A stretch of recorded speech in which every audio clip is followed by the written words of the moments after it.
কোনো না কোনো ফল সেখান থেকে নিয়ে যায় এবং সে ফল নিয়ে তার বাড়িতে গিয়ে কি করে জানি না, তবে তার খুব বেশি বিক্রি হচ্ছে। আহমদ মেয়েটার কথা চিন্তা করতে শুরু করলো। এই কয়েকদিনে তাকে সে নিয়মিত দেখে, কথা বলে এবং গল্পও করে, এবং অনেকক্ষণ দাঁড়িয়ে সে তার ভ্যানের সামনে দাঁড়িয়ে গল্প করে। আহমদ হচ্ছে তার প্রতি একটা অন্যরকম অনুভূতি সৃষ্টি হয়েছে, সেটা আহমদ খুব ভালোভাবে বুঝতে পারছে, এবং তাকে যে আহমদ পছন্দ করে ফেলেছে এটা বলার অপেক্ষা রাখে না। তবে মেয়েটা বেশ সুন্দরী ছিল এবং সেই সঙ্গে সে আসলেই অনেক বড়লোক ঘরের মেয়ে মনে হচ্ছে, শহর থেকে এসেছে, এই জন্য তার দিকে নজর দেওয়া উচিত না। যাই হোক, এরকম করে বেশ কয়েকদিন সময় কেটে গেল এবং একদিন দেখলো সুমাইয়া সেখানে আসলো না। এরকম করে 2 দিন 3 দিন সুমাইয়া আর আসছে না। কি আশ্চর্য বিষয়, সে আসছে না কিসের জন্য?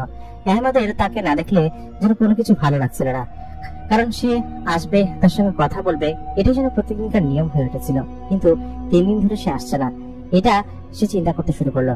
এর পরের দিন ছিল শুক্রবার। সাধারণত শুক্রবারের দিন সে শহরে ফল বিক্রি করার জন্য যেত না, আশেপাশে বিভিন্ন মসজিদের বাইরে বিক্রি করত এবং সেখানে বেশ ভালো বিক্রি হতো। আর সে চিন্তা করলো আজকে সে বিশ্রাম নেবে, আজকে কোথাও সে যাবে না। মেয়েটা কেন আসছিল না সেটা ভেবেই আহমদের দিন যেন একদমই কাটছিল না। আহমদ চিন্তা করলো আজকে সে যাবে, যেভাবেই হোক আজকে সে নামাজের পরে তার বাড়িতে যাবে। সে জুমার নামাজ পড়ে তার বাড়ির উদ্দেশ্যে বেরিয়ে পড়লো। বাড়িটা একটু দূরে ছিল। সে হাঁটতে হাঁটতে সে বিশাল আকৃতির বড় বাড়ির সামনে চলে আসলো। বাড়িটা বাইরে থেকে দেখতে একদম পরিত্যক্ত লাগে, কিন্তু বাড়িটা তো অনেক বছর ধরে পরিত্যক্তই। ছোটবেলা থেকেই আহমদ দেখে আসছে, এই বাড়ি সম্পর্কে শুনেছেও সে। এখানে কেউ থাকে না, একদম জঙ্গলের ভিতরে একটা বাগান বাড়ি। আগে যারা থাকতো তারা এখন শহরে থাকে। অনেক বছর আগে, তারও জন্মের আগে তার বাবার কাছ থেকে শুনেছিল। কিন্তু বাড়ির গেট খুলতেই সে খেয়াল করলো একটা হালকা গরম হাওয়া তার আশপাশ দিয়ে বয়ে যেতে লাগলো। এরকম একটা পুরাতন বাড়ি, গেটটা মনে হচ্ছে অনেক বছর ধরে খোলা হয় না, প্রায় জং ধরেই গিয়েছে। কিন্তু বাড়ির ভিতরে পা রাখতেই কেমন যেন একটা অনুভূতি তার হতে শুরু করলো। বাড়ির বাহিরে থেকে ভিতরে যখন সে ঢুকলো তখন খেয়াল করলো আশেপাশে পাতা পড়ে আছে। মেয়েটা কি এখনো এখানে আছে নাকি তারা চলে গিয়েছে? আর এখানে যদি কেউ থেকেই থাকে তাহলে এরকম শুনশান তো থাকার কথা না। আহমদ সেটা চিন্তা করে একটু দুশ্চিন্তায় পড়ে গেল। তবে সে দেখলো কি যে সামনে গেটটা যেখানে দেওয়া আছে, সেই গেটে পার করে সে যখন সামনে যাবে সেটা খোলা যাবে। সে বাড়ির মূল ফটকের সামনে গেল। সেখানে যাওয়ার পর সে গেটে টোকা দিল, কিন্তু গেটের ভেতর থেকে কেউ খুলছিল না। আর মনে হচ্ছিল যে বাইরে তালা দেওয়া না, কারণ গেটটা খোলা ছিল। সেটা দেখে সে সামনে এগিয়ে এসেছে। সামনে যখন সে এগিয়ে আসলো এবং গেটটা অনেকক্ষণ টোকা দেওয়ার পর যখন কেউ খুললো না, তখন আহমদ গেটটা হালকা ধাক্কা দিতেই মূল গেটটা খুলে গেল। বিশাল আকৃতির সেই দরজা।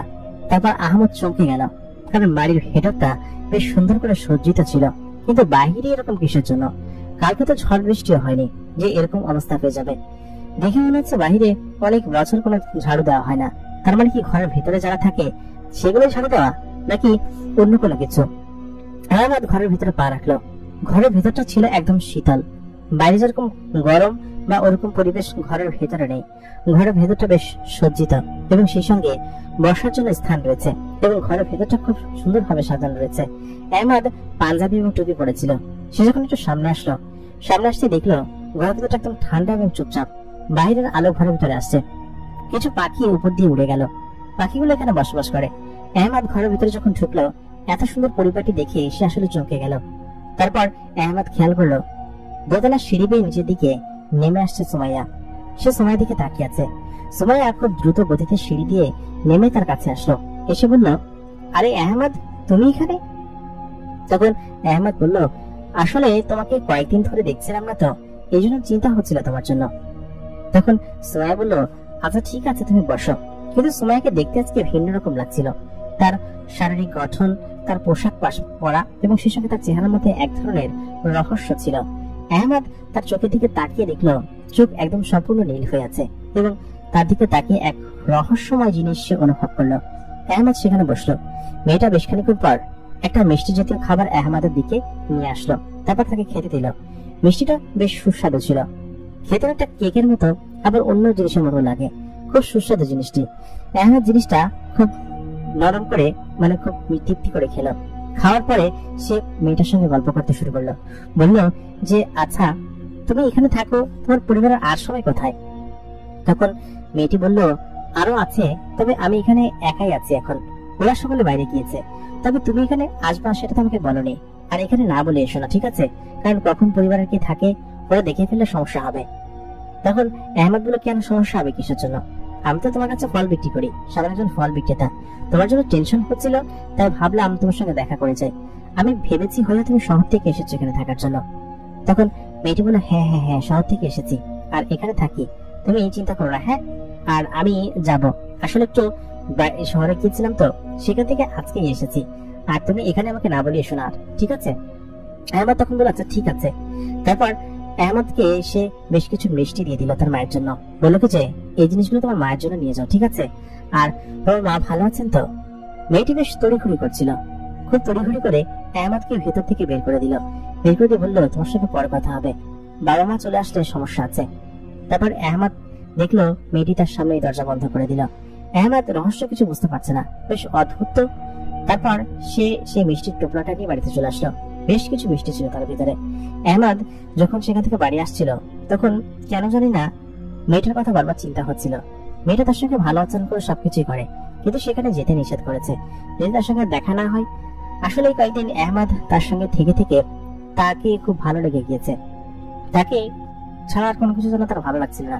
তার প্রতি একটা অন্যরকম মায়া মহব্বত আহমদের জন্মগ্রহণ করেছিল তার অন্তরের ভিতরে। তাহলে কি মেয়েটা তাকে ভালোবাসে না, নাকি ভালোবাসে? যদি নাই বাসে তাহলে তো এরকম ভাবে আমাকে বলতো না, আর আমাকে এরকম যত্নাত্মীয় করতো না। সম্ভবত পরিবারের জন্যই আমার সঙ্গে এমনটা করেছে। আহমদ এরকম করে আরো কয়েকদিন ফল বিক্রি করলো, কিন্তু কেন যেন তার মন থেকে সুমাইয়ার কথা কোনোভাবে যাচ্ছিল না। তার প্রতি আহমদের এক অন্যরকম চাওয়া পাওয়া এবং ভালোবাসা ছিল, কিন্তু আহমদ তাকে ছাড়া যেন কোনো কিছু ভাবতেই পারছিল না। এর মাঝখানে কয়েকদিন সময় কেটে গেল। আহমদ প্রতিনিয়ত এরকম ভাবেই ফল বিক্রি করতে যেত এবং সেখান থেকে ফেরত আসতো। মাঝখানে আহমদ চিন্তা করলো আবার একদিন সেই বাড়িতে যাবে, কারণ তাকে না দেখে একটু সে সেখানে থাকতে পারছিল না এবং তার খুবই খারাপ লাগছিল যে তাকে ছাড়া এরকম দিন কাটানো, কারণ তাকে তো সে ভালোবেসে ফেলেছে। সেদিনকে আবার চিন্তা করলো যে সে বাড়িতে যাবে। তখন প্রায় বিকেল বিকেল অবস্থা, দুপুরের পর বিকেল বিকেল। ওই সময়টাতে ওই জঙ্গলের ভিতরে কেউ যাতায়াত করে না সাধারণত। পুরাতন রাস্তায় কাজ থাকলে মানুষ যায়, তাছাড়া যায় না। আহমদ সেই রাস্তা ধরে সেই বাড়ি পর্যন্ত চলে গেল। ততক্ষণে প্রায় সন্ধ্যা নেমে এসেছে। সন্ধ্যার মাগরিবের আজান দেয়নি। আহমদ গেট খুলে ভিতরে প্রবেশ করলো। তারপর আহমদ চিন্তা করলো যে সে গেটটা আজকে ও ধাক্কা দিয়ে খুললে হয়তো খুলে যাবে। তারপর সে ধাক্কা দিতেই গেটটা খুলে গেল। আহমদ দেখলো ঘরের ভিতরে ঠিক সেরকম শান্ত এবং ঠান্ডা পরিবেশ। ঘরের ভিতরে আজকে লাইট জ্বালানো এবং খুব অন্যরকম পরিবেশ। সে ঘরে ঢুকতেই পেছন থেকে দরজাটা অটোমেটিক্যালি বন্ধ হয়ে গেল এবং আচমকা সে আজকে সুমাইয়ার রূপ দেখে সম্পূর্ণরূপে চমকে গেল, কারণ তার শরীরের গঠন আচমকা চেঞ্জ হয়ে গিয়েছে। প্রায় 6 ফুটের মতো লম্বা সে, এবং সেই সঙ্গে তার চোখ জ্বলজ্বল করছে, তার চুলগুলো হাওয়ায় ভাসছে এবং সে এক প্রকার উড়ে আহমদের কাছে আসছে এবং আহমদের কাছে এসে বলল যে, তোমাকে না বলেছি তুমি এখানে আসবা না? তুমি আমার অনুমতি এবং না শুনে এখানে কেন এসেছো? তুমি এখানে এসে নিজের জীবন ঝুঁকিতে ফেলে দিয়েছো আহমদ।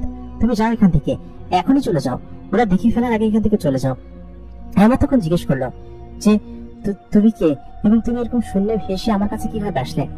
আহমদ মেয়েটাকে দেখে সত্যি খুব পছন্দ করতো এবং মেয়েটাকে পছন্দ হবার মতোই, কারণ সে খুব সুন্দরী এবং সেই সঙ্গে আহমদের সঙ্গে নিয়মিত সে কথা বলতো। কিন্তু আচমকা আহমদের এরকম একটা রূপ সে যখন দেখতে পারবে সেটা সে ভাবতেও পারেনি। আহমদ তখন তার এরকম রূপ দেখে ভয় পেয়ে মেয়েটা তখন তাকে বললো, তুমি তাড়াতাড়ি এখান থেকে যাও। যখনই মেয়েটা তাকে ঘুরাতে যাবে ঠিক সেই মুহূর্তে সেখানে আরেকটা সিংওয়ালা দানবের মতো বিশাল আকৃতি প্রায় 7 ফুটের লম্বার মতো একজন মানুষ এসে দাঁড়ালেন। তবে তাকে দেখতে মানুষের মতো নয়তো। তিনি তখন রেগে গিয়ে বললেন, কি ব্যাপার ইকরা, তোমাকে না বলা হয়েছে যে মানুষের জগতে এসে এই কাজ করতে? তোমাকে কাজে পাঠিয়েছি আমরা, আর কাজে না এসে তুমি এখানে মানুষের সঙ্গে প্রেম করছো, তাদের সঙ্গে মেলামেশা করছো। এই যুবককে এবং এইখানে কিভাবে এসেছে? সেটা দেখে আহমদ ভয় পেয়ে গেল। ভয় পেয়ে বলল কি যে, ইকরা এ কে, আর তুমি কে? সেই মুহূর্তে সেই জিন লোকটি বলে উঠল, আমি একটা জিন, আর আমাকে তুই চিনতে পারছিস না? এত বড় সাহস তোর, তুই এখানে এসেছিস আর একটা পরীর সঙ্গে মিশছিস? তোর এত বড় সাহস, তোকে আমরা মেরেই ফেলবো। ঠিক সেই মুহূর্তে ইকরা সেই জিনটাকে থামায়। আচমকা আহমদ মেয়েটির নাম ইকরা শুনে তখন বলে কি যে, তোমার নাম ইকরা আর তুমি কোনো মানুষ নও, তুমি একটা জিন মেয়ে। ইকরার চোখ দিয়ে তখন গলগল করে পানি পড়তে শুরু করে। বলে কি যে, হ্যাঁ আহমদ, আমি একটা জিন আর আমি কোনো মানুষ নই। আমাকে এখানে পাঠানো হয়েছিল অন্য একটা কাজে, কিন্তু সেদিন আমার তোমার সঙ্গে রাস্তায় দেখা হয়েছে এবং সেদিন প্রথমবার তোমাকে দেখে আমি তোমার প্রেমে পড়ে গিয়েছিলাম। কারণ তোমার মতো এরকম সহজ সরল এরকম ভালো একটা ছেলে, যেখানে 5 ওয়াক্ত নামাজ পড়ে, তার মায়ের সেবা করে এবং এত ভালো একজন মানুষ আমি কখনোই কোনোদিন দেখিনি। আমি কিভাবে যে একটু একটু করে তোমার প্রেমে পড়ে যাই আমি সেটা জানি না। তবে আমাকে এখন ওদের কথাই শুনতে হবে। আমাকে যদি জেনার কাবিলায় থাকতে হয় তাহলে ওদের কথা মতো চলতে হবে। সত্যি কথা, আমি তোমার সঙ্গে কোথাও যেতে পারবো না, আর আমি ওদের হাতে বন্দি। তুমি চলে যাও, তুমি এখানে আর এসো না। ঠিক সেই মুহূর্তে জিনটা বলল কি যে এটা বলে তো হবে না, কারণ ও এখানে এসে আমাদের সম্পর্কে জেনে গিয়েছে। এখন ও চাইলেও এখান থেকে ফেরত যেতে পারবে না। ওকে যেতে হলে এখান থেকে মারা গিয়ে তারপর যেতে হবে, তাছাড়া ও যেতে পারবে না। ও আমাদের সম্পর্কে জেনে গিয়েছে। ঠিক সেই মুহূর্তে আহমেদের চোখ বেয়ে পানি পড়তে শুরু করলো, কারণ ইকরাও তাকে ভালোবাসে, এটা সে জেনে গিয়েছে এবং বুঝে গিয়েছে। যদি ইকরা বলতো যে আমি তোমাকে ভালোবাসি না, এখান থেকে চলে যাও, তখন হয়তো একটা কথা ছিল। কিন্তু এখন সে কিভাবে এখান থেকে যাবে? কারণ তার প্রেমিকা এখানে রয়েছে, ইকরা এখানে রয়েছে। সেই মুহূর্তে সে জিনটি তখন আহমেদকে মারার জন্য আসলো। ইকরা তখন বলল, না, ওকে মেরো না, তোমরা ওকে ছেড়ে দাও, তোমরা সর্দারকে কিছু বলো না, দয়া করে কিছু বলো না। আমি সত্যি অনেক লজ্জিত, আমি সত্যি আমি তোমাদের সমস্ত কথা শুনবো, তোমরা যে কাজ দেবে সেই কাজে আমি কোনো প্রশ্ন ছাড়া করবো, কিন্তু ওকে ছেড়ে দাও, ওকে দয়া করে তোমরা উত্ত্যক্ত করো না, ওকে কোনো প্রকার ক্ষতি তোমরা করো না, ওকে যেতে দাও এখান থেকে। আহমেদ তখন ইকরাকে বলল, ইকরা, আমি তোমাকে ভালোবাসি ইকরা। আহমেদের এই কথা শুনে ইকরা তখন বলল, আমি তোমাকে অনেক বেশি ভালোবাসি, কিন্তু কিছু করার নেই, আমাদের দুইটা জগৎ আলাদা, এবং আমরা যে জগতে থাকি সেই জগতে কোনোভাবেই আমরা একত্রিত হতে পারবো না। আমাদের সর্দার বিষয়টা কোনোভাবেই মানবেন না। আর আমি তোমাকে ভালোবেসেছি এই কথা যদি সর্দার জানতে পারে, তাহলে উনি আমাকে এবং তোমাকে দুজনকে মেরে ফেলবে। আমাকে মেরে ফেললে তো কোনো সমস্যা নেই, কিন্তু তোমাকে মারলে আমি নিজেকে কোনোদিন ক্ষমা করতে পারবো না। সেহেতু তুমি চলে যাও এখান থেকে, তুমি যাও, তোমার দোহাই লাগে, না হলে ওরা আমাকেও মেরে ফেলবে। এই কথা শোনার পর তখন আহমদ ওইখান থেকে বাইরে বেরিয়ে আসে এবং দরজাটা অটোমেটিক্যালি লেগে যায়। আহমদ সেখানে বসে কান্না করতে থাকে। অনেকক্ষণ কান্না করেও সেখানে সুরাহা করতে পারে না। আহমদ সেদিনকে বাড়িতে চলে আসে। বাড়িতে আসার পর প্রায় প্রত্যেক দিনই সে ইকরার জন্য কান্না করত। তার আসল নাম তো ইকরা, তার নাম সুমাইয়া নয়, বরঞ্চ সে মেয়েটার জন্য নিয়মিত কান্না করত। তার মাথাকে দেখে বলল, কি হয়েছে বাজান, তুই এরকম সবসময় অন্য মানুষকে থাকিস, কেমন যেন মন খারাপ করে থাকিস। তখন তার মাকে সমস্ত ঘটনা সে খুলে বলল কি যে এরকম একটা মেয়ে, হ্যাঁ, ও তো আমার এখানে আসতো প্রতিদিন, তুই যখন চলে যেতি তখন আমার কাছে আসতো, মাঝে মধ্যে এসে আমাকে রান্না করে দিত, তারপর আমাকে বিভিন্ন খাবার এনে খাওয়াতো, বলতো ওনাকে তোকে চেনে, কিন্তু কয়েকদিন ধরে সে আসছে না। আহমেদ তখন ইকরার কথা শুনে সে সত্যি তার প্রতি আরো বেশি গাঢ় প্রেমে গভীর হয়ে যায়। কারণ সবসময় আহমেদের একটাই চিন্তা ছিল, কোনো মেয়ে যখন আসবে তখন তার মাকে হয়তো ঠিকঠাক মতো দেখবে না, কিন্তু ইকরা তার নিজের অজান্তে তার মাকে সেবা যত্ন করতো এবং সমস্ত কিছু জানতো সে, এবং আহমদ যে তাকে ভালোবাসে সেটাও সে জানতো। এবং সব মিলিয়ে ইকরা তার জীবনে এসেছিল এক অন্যরকম অধ্যায় হয়ে, কিন্তু ইকরা তার জীবন থেকে হারিয়ে গিয়েছে। এরকম করে 2-3 দিন কাটলো, সে খুব দুঃখের মধ্যে ডুবে থাকতো। কিন্তু 3-4 দিন পর থেকে সে যখন ফল নিয়ে বাড়িতে ফিরত, তখন তার সঙ্গে এক অদ্ভুত ঘটনা ঘটতে শুরু করলো। ঘটনাগুলো এমন ছিল, সে যখন ফল নিয়ে আসতো, কোনো এক অদৃশ্য শক্তি তার ভ্যান থেকে ফলগুলো ফেলে দিত, আর কেউ সেই ফলগুলো চুরি করে নিয়ে যেত রাত্রেবেলা। এরকম তার সঙ্গে বেশ কিছুদিন ঘটতে শুরু করলো। তার ব্যবসায় আস্তে আস্তে ধস নামতে শুরু করলো, কারণ প্রতিনিয়ত যদি পুঁজি নষ্ট হয়ে যায় তাহলে তো কোনোভাবেই সে ব্যবসা সে চালিয়ে নিয়ে যেতে পারবে না। তার ভীষণ মন খারাপ হতে শুরু করলো। সে চিন্তা করলো, এই জিনিসগুলো কারা করছে, একটা অদৃশ্য শক্তি, তাহলে কি সে জিনিসগুলো পিছু ছাড়েনি? ঠিক ওরকমই এক রাত্রেবেলা সে তার ফলগুলো নিয়ে বাড়িতে ফিরছিল। তার পুঁজিবাদটা একদম প্রায় শেষ অবস্থায়। এদিকে তার পরিবারে একটা অভাব চালু হয়ে গিয়েছে। এই অভাবের মধ্যে সে কোনোভাবেই সেখান থেকে যেন উত্তরণ করতে পারছিল না। ঠিক সেই মুহূর্তে খেয়াল করলো যে তার ফলগুলো কেউ বা কারা নিয়ে যাচ্ছে, এবং সে বুঝতে পারলো সেই জিনগুলো। ঠিক সেই মুহূর্তে সেই জিনগুলোকে কেউ আটক করলো এবং আটকে বলল কি যে তোদের এত বড় সাহস। এবং কিছু মুহূর্ত পরে সে খেয়াল করলো সেখানে আর কেউ নয়, সেখানে তার পরিপ্রেমিকা ইকরা দাঁড়িয়ে আছে। ইকরা তখন বলল, আমি সত্যি এই জিনিসগুলো মেনে নিতে পারছিলাম না। আমি আমার জগতে গিয়ে ভালোই ছিলাম, ভালো ছিলাম বলতে তুমি তোমার এখানে সুস্থ স্বাভাবিকতা আছো, সেটা আমাদের সর্দার আমাকে ওয়াদা করেছে যে তুমি এখান থেকে চলে আসার পর তোমাকে আর কোনো ক্ষতি করবে না। কিন্তু আলটিমেটলি সেই সমস্ত জিনেরা তোমাকে উত্ত্যক্ত করছিল, সেই জন্য আমি আমার সর্দারের কথা রাখতে পারলাম না, এবং আমার সর্দার আমাকে যা শাস্তি দেবেন আমি মেনে নিতে রাজি আছি। এবং সর্দারের সমস্ত কথা আমি শুনতে রাজি আছি। এখন সর্দার যা বলবেন সেটা আমাকে শুনতে হবে, কিন্তু তুমি ভালো থাকো। ঠিক সেই মুহূর্তে আহমদ ইকরার হাত ধরে বসলো, বলল যে তুমি যেতে পারবে না। ইকরার হাত অন্য কোনো জিন ধরে নিয়ে যাচ্ছিল এবং সেই সঙ্গে আহমদও তার হাত ধরেছিল এবং কিছু মুহূর্তের মধ্যে আহমদ খেয়াল করলো সে জিনের জগতে চলে এসেছে ইকরার সঙ্গে। ইকরা তখন বলল, তুমি এটা কি করলে?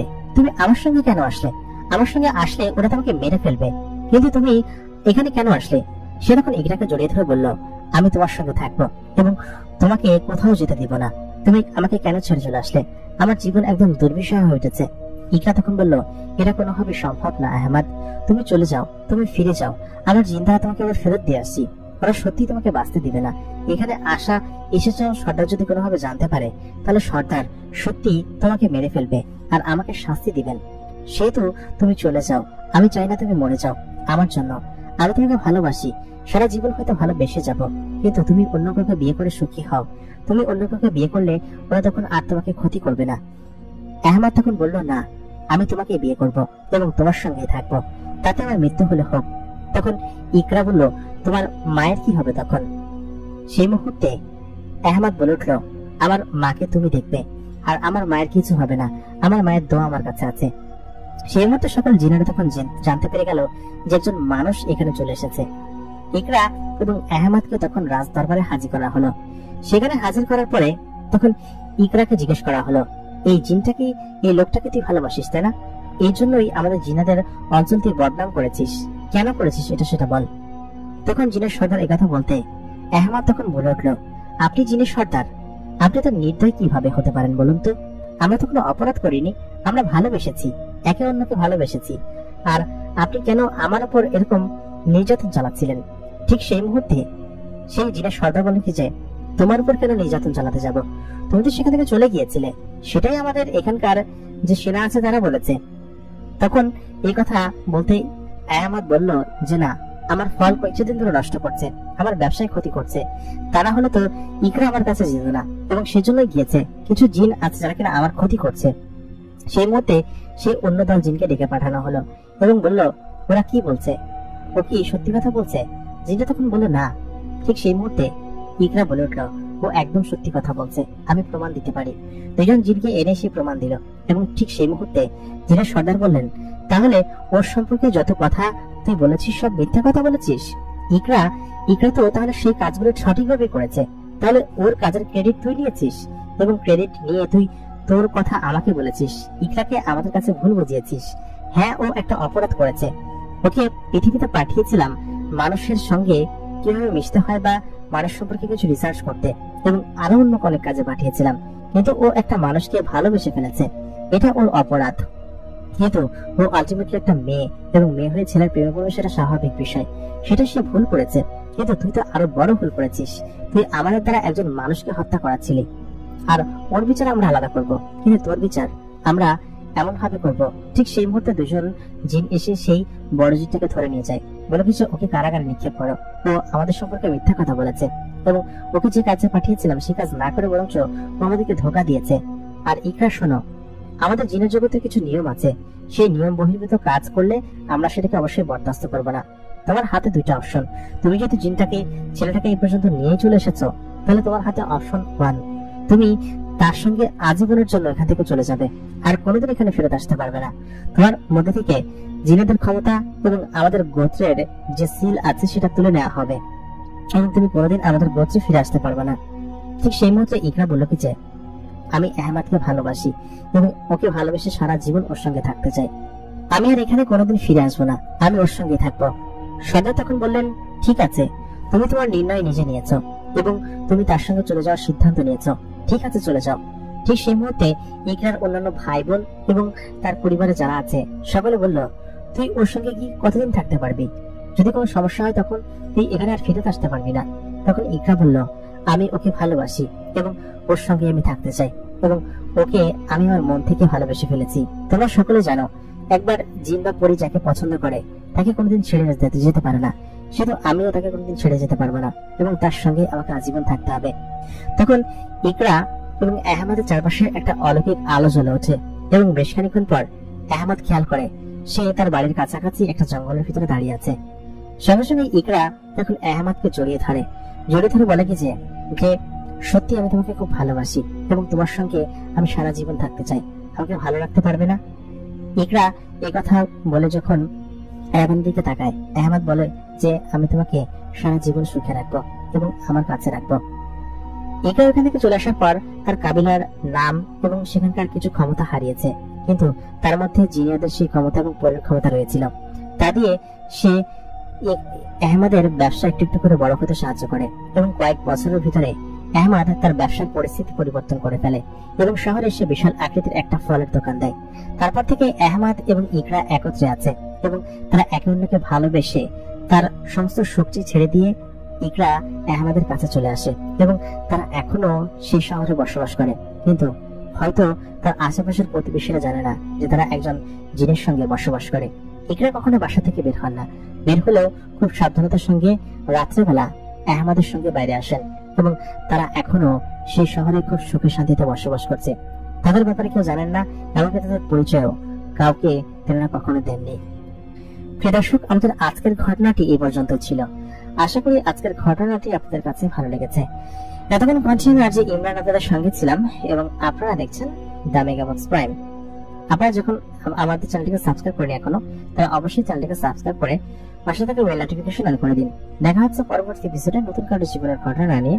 ততক্ষণ পর্যন্ত সকলে ভালো থাকবেন, সুস্থ থাকবেন। খোদা হাফেজ।